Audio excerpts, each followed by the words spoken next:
সেই দিন আমার স্ত্রীকে খুব মারধরের পর ওর বাবাকে ফোন করে বললাম ওকে এসে নিয়ে যেতে। আমার শ্বশুর মশাই প্রচণ্ড ভদ্রলোক। ফোন করার পর তিনি আর সকাল হওয়ার অপেক্ষা করেননি।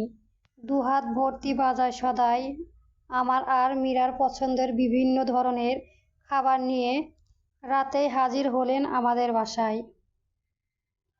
আমি যখন বাসায় ফিরলাম তখন ঘড়ির কাঁটা রাত 11টা। ড্রয়িং রুমে পা রাখতেই আমি কিছুটা অবাক হলাম। বাসায় এলাহি আয়োজন। আমার শ্বশুর মশাই সোফার উপরে আয়সী ভঙ্গিতে বসে আছে। টি টেবিলের উপর হরেক রকমের নাস্তা সাজানো। আমি বিনয়ের সঙ্গে শ্বশুর মশাইকে সালাম দিলাম।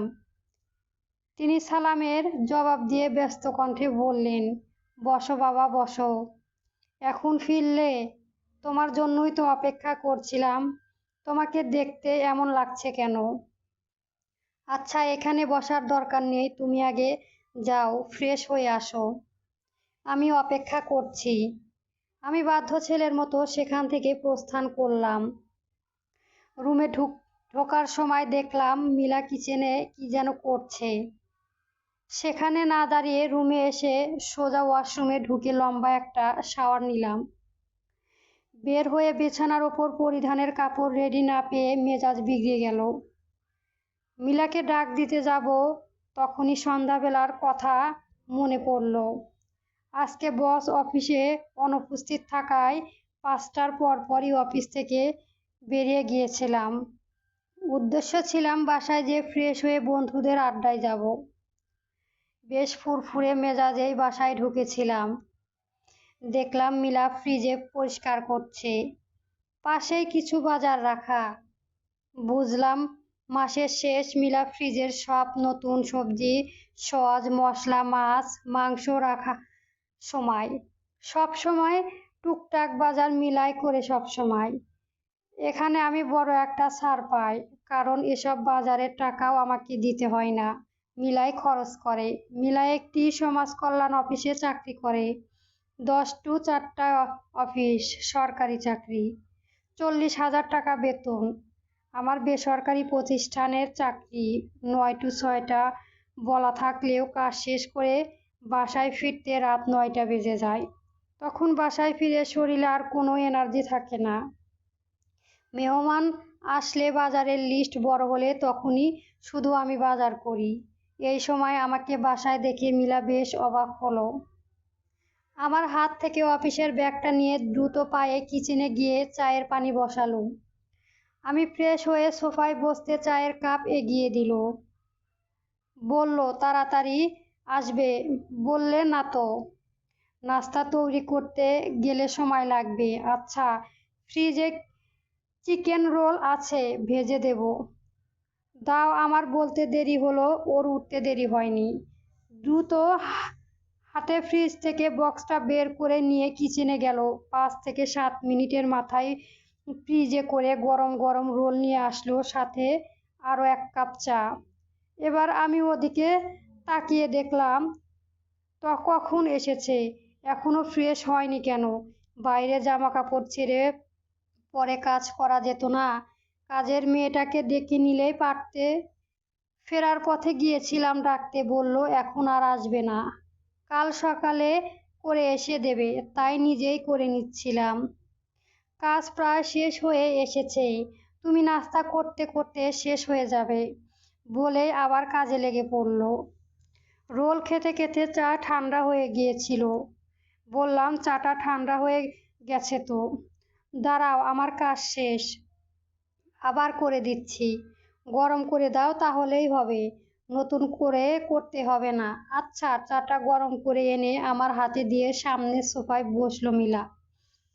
বলল, লেটারটা ক্যান্সেল করে দিয়ে চিটাগানে বদলি করে দিয়েছে।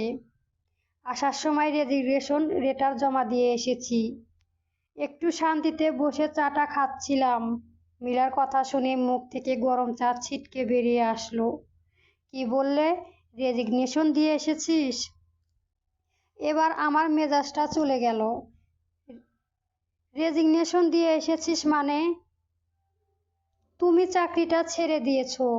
এই দ্রব্যমূল্য উদ্যোগিত বাজারে একটা কাজ চাকরি করে সংসার চালানো কত মুশকিল তা তুমি জানো। 40,000 টাকা বেতন তোমার কাছে ফাজলামো মনে হয়? এত শান্তির চাকরি তুমি কেন ছাড়লে? আমাকে একবার জিজ্ঞাসা করবে না? তো কি করব? চিটাগানের আমি একা একা কিভাবে থাকবো? সেখানে আমি কিছু চিনি? মিলার কথা শুনে আমার মেজাজ আরো খারাপ হয়ে গেল। এটা কেন কারণ হলো চাকরি ছাড়ার? এজন্য কেউ চাকরি ছাড়ে? চিল্লিয়ে বলল, চিটাগান যে থাকা লাগলে থাকবে, যেখানে বদলি করবে সেখানে গিয়ে থাকবে, তুমি চাকরি কেন ছাড়বে? এবার মিলাও চিল্লিয়ে উঠল, আমার ইচ্ছে, তাতে তোমার কি? এবার আর আমি নিজেকে ধরে রাখতে পারলাম না। প্রচণ্ড বিরক্তিতে এক চড়ক বসিয়ে দিলাম তার গালে। ব্যাপারটা এখানে শেষ হয়ে যেতে পারত, কিন্তু না। মিলা কি যেন বলল, আমার ঠিক মনে নেই। তারপরে ওকে আমি প্রচণ্ড মারলাম। চর কিল লাথি কিছুই বাকি রাখিনি। সেভাবেই বাসা থেকে বেরিয়ে গিয়েছিলাম। তখনই মনে পড়ল মিলার বাবা গত 2 দিন যাবৎ ফোন করেছে, তার ছোট মেয়ের বিয়ে ঠিক হয়েছে, এঙ্গেজমেন্ট করিয়ে রাখবে, আকদও হয়ে যাবে, অনুষ্ঠান করবে কিছুদিন পর। কালকেই এঙ্গেজমেন্টের অনুষ্ঠান। পকেট থেকে ফোন বের করে ফোন লাগালাম শ্বশুরমশাইয়ের নাম্বারে। বললাম আমি ব্যস্ত থাকবো, যেতে পারবো কিনা জানি না, তবে আকদের সময় আসার চেষ্টা করব। আপনি বরং এসে মিলাকে নিয়ে যান। তারপরে চলে গিয়েছিলাম বন্ধুদের আড্ডায়। ভেবেছিলাম শ্বশুরমশাই সকালে আসবে, কিন্তু তিনি যে এখনই চলে আসবে সেটা বুঝতে পারিনি। এর মধ্যেই মায়ের গলা শুনতে পেলাম, না বেয়াই মশাই, রাতের খাবার না খেয়ে কিছুতেই যেতে পারবেন না। আমি অবাক হলাম, মা কোথা থেকে আসলেন? ভাবনা থেকে বেরিয়ে দ্রুত পায়ে ড্রয়িং রুমে এলাম। মা আর শ্বশুরমশাই বসে আছেন। ডাইনিংয়ে হরেক রকমের খাবার সাজানো। মাকে উদ্দেশ্য করে বললাম, তুমি কখন আসলে? মিষ্টি পাগলামি করছিল দেখে কালকে ওদের বাসায় এসেছিলাম। আজকে ভাবলাম মিলার সাথে দেখা করে যাই, তাই সন্ধ্যায় এসেছি। মিষ্টি আমার বোনের মেয়ে, বয়স 4 বছর। ওর নাম মিষ্টি নয়, ওর ভালো নাম আরাধ্য, কিন্তু মেয়েটা দেখতে এত মিষ্টি যে ওকে অন্য নামে ডাকতে ইচ্ছে করে না, তাই আমরা সবাই ওকে মিষ্টি বলেই ডাকি। আমার বোন আমার ছোট, ওর হাজবেন্ড বদলি হয়েছে এই 8 মাস হলো। আমাদের পাশের এলাকায় এসেছে, মাঝে মধ্যে ছুটির দিনে আসে আমাদের বাসায়। আমার বড় ভাই রয়েছে, সে ব্যবসা করে। আমরা যেখানে থাকতাম সেখানেই তার অফিস। বাবা রিটায়ারের পর ওখানেই বাড়ি করেছিলেন, তাই বাবা মা বড় ভাই ভাবি তার সাথেই থাকে। বড় ভাইয়ের বিয়ে হয়েছে 8 বছর, কোনো সন্তান নেই। এই নিয়ে আমাদের করণে কোনো আপত্তি নেই, তবে বর্তমান ভাবি সন্তান সম্ভব না। এই তো 8 মাস চলছে, এই 8 মাসে আমার মা ভাবিকে রেখে কোথায় যায়নি, এমনকি ভাবিকে তার বাপের বাড়িতেও যেতে দেয়নি। সে নিজের কাছেই রেখে ভাবিকে যত্ন করেছে। মা অন্যরকম মানুষ। বউ শাশুড়ি ননদ বিষয় কোনো ঝামেলা আমাদের পরিবারে নেই।